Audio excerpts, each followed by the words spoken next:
Third Republic Senate President Chief Ameh Ebute has accused some respected politicians, serving governors and elder statesmen of leveraging on the farmers-herders clashes to discredit President Muhammadu Buhari's administration. Chief Ebute made this known in a paper presented at a one-day international conference on good governance and accountability, organized by the Coalition for Civil Society Organizations for Change and Good Governance on Tuesday in Abuja.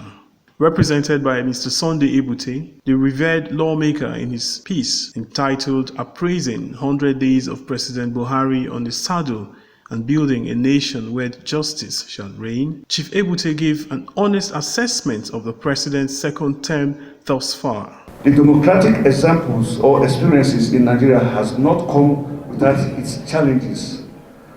Some of us have witnessed Nigeria in its lowest, and so much so that we fear for the worst to happen. However, our hopes was recounted by the advent of the Muhammadu Buhari-led administration, which by all standards is a worthy example of accountability and transparency in governance.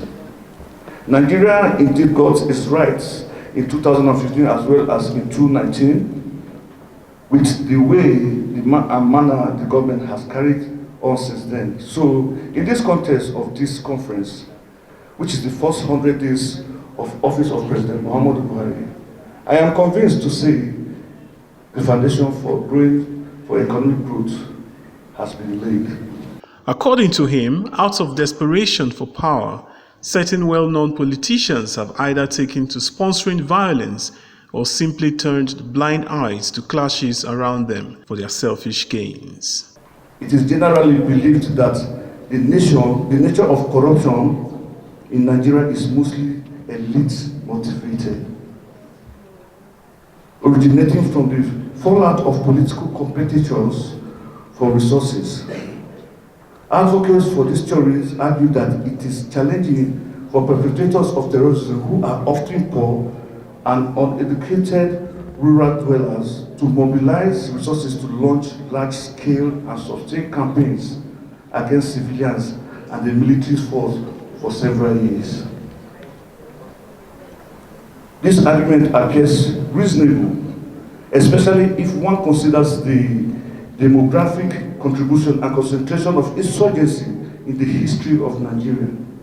Chief Ebute, who linked the former Defense Minister, Lieutenant General T.Y Danjuma, to various instances, said the ex-general has surprisingly remained mute despite farmers-herders clashes in his state, because those affected are not from his ethnicity. The former number 3 citizen also fingered the opposition of fueling a wave of violence, going as far as allegedly sponsoring the Islamic movement of Nigeria, IMN, thus keeping to their vow to making the country ungovernable for President Buhari. Between 2007 and 2015, when the president emerged from the South-South region, militancy dramatically reduced in the South-South region, and became concentrated in the Northern region, in the forms of bombings on civilians and military formations, kidnapping of peoples, and killing of so-called infidels.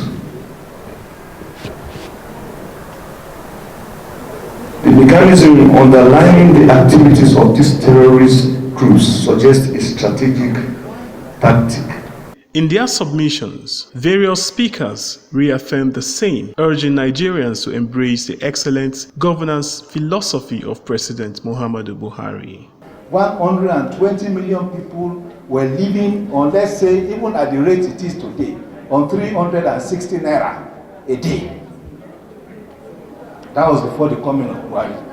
If everybody is engaged, working well, nobody will think of social vices. And that will also consolidate on bringing back the middle class. It means this lecture is all about trying to know what Buhari is doing, trying to know what he has done, and trying to know what he has actually done within the 100 days. From the International Conference Center, Abuja, Lawrence Audu, TVN News.